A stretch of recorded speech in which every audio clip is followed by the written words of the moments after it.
जी सुंदर है, सीता जी सुंदर है कि राम जी सुंदर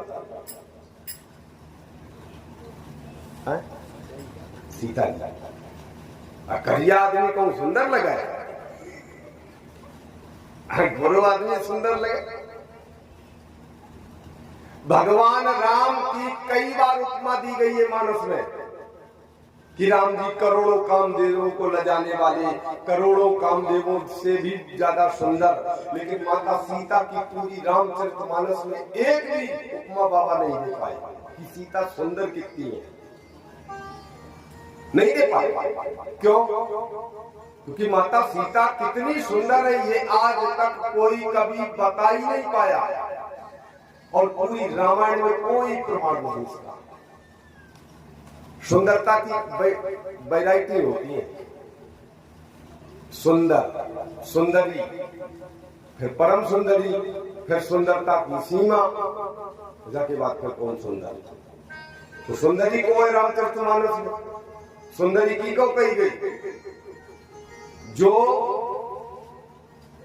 जबरदस्ती को मुंह बनाए घुमाए, चाहो जैसो महाराज उतरो खतरो मुंह होए, पेंट पट्टी से व्यवस्थित हो जाता।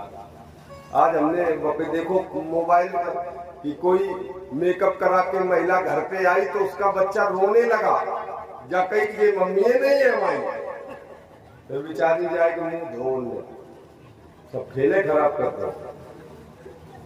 ईमानदारी से हमने मंच पर बैठ के थोड़े झूठ बोल रहे हैं। लड़का कहे कि मम्मी नहीं हमारी, इतो काहे को पट्टी हो पेंट, ठीक है थोड़ा।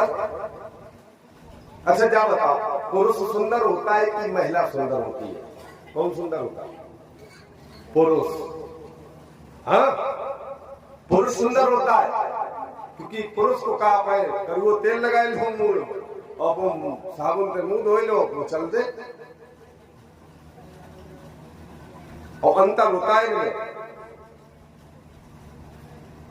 पुरुष बाल कटवाए के आए, थोड़ा सा मुंह साफ कराए के आवे तो घर नहाए आए, लेकिन जब जे चाहे जे नहीं नहने आए तो गलत बात है ना। अगर वो तो पुरुष सुंदर होता है, तो हम सुंदरी की चर्चा करें। सुंदरी कौन है? बाबा ने लिखा अरण्यकांड में सुंदरी किसको कहा गया है? सुपनेखा को सुंदरी कहा गया है। ब्यूटी पार्लर से सीधी राम जी के पास खड़ी हुई है, ब्यूटी पार्लर, रुचिर वेश लिखा है मानस में, बनावटी सुंदरता, रुचिर वेश धारी,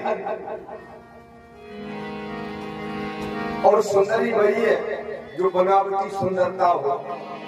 हम नहीं कह रहे मानस में चौपाई लिखी है महाराज, लक्ष्मण जी कह रहे हैं, हल्को फुल्को आदमी नहीं, जो नींद नार और भोजन परित्याग किए पड़ा है, वो कह रहा है कि यह सुंदरी है। कि सुंदर सुनो मैं उन्हें कहता सा,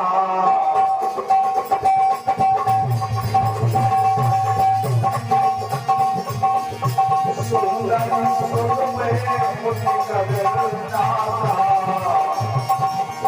सुंदरी है, सूख रखा सुंदरी है।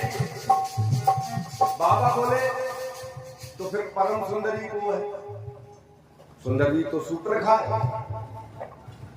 परम सुंदरी नारे ललामा, मैं तनु जामन मंदोदरी नाम।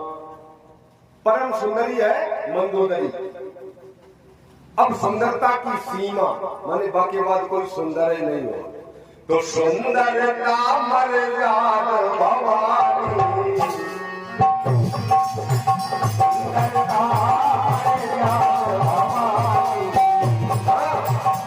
माता पार्वती सुंदरता की मर्यादा है कि अब जाके बाद कोई सुंदर नहीं है, ठीक। लेकिन ना, सीता जी की एक और चौपाई लिखी मानस में, ये तो पार्वती है इतनी सुंदर कि जाके बाद कोई सुंदर नहीं, लेकिन माता सीता कौन है? कि सुंदरता सुंदरता सुंदर करई, सीता जी सुंदरता को भी सुंदर करती है, ये लिखा है बालकांड में। सुंदरी सूर्पनखा, परम सुंदरी मंदोदरी, और सुंदरता की सीमा है पार्वती, और सुंदरता को भी जो सुंदर कर दे वो सुंदरता माता सीता से पूरी। कहां कहां? पहले सीता से सुंदरता चली पार्वती में, पार्वती से मंदोदरी में, मंदोदरी से सूर्पनखा में, और फिर सूर्पनखा से अब अब्जा नहीं बताए कहां गई। हाँ ये वैरायटी है, लेकिन राधा जी कितनी सुंदर है, इनको कितना सुंदर बनाया है, किसने बनाया है? तो एक जगह लिखा है, उसको गीतबद्ध किया फिर हमने।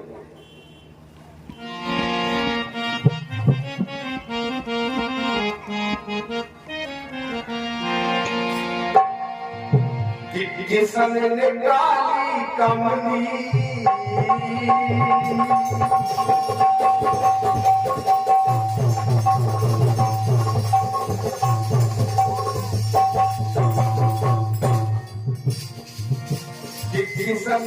काली कमली दीला भाव को उपहार।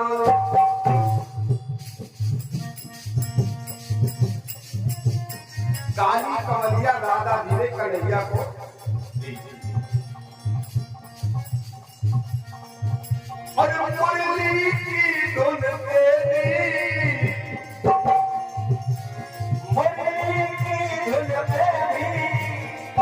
मुरलिया में जो धुन बजी वो किसने दी?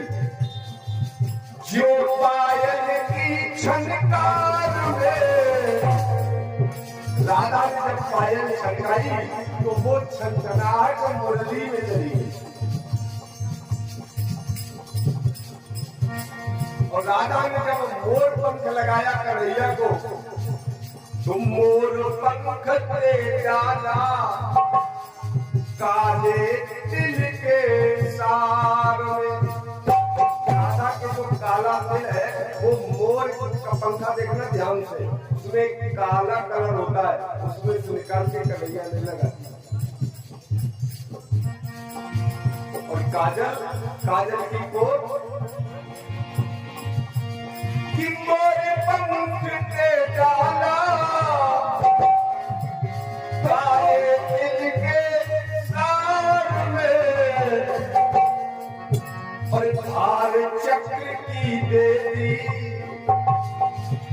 और धार चक्र की देवी जैसे गजरे की धार।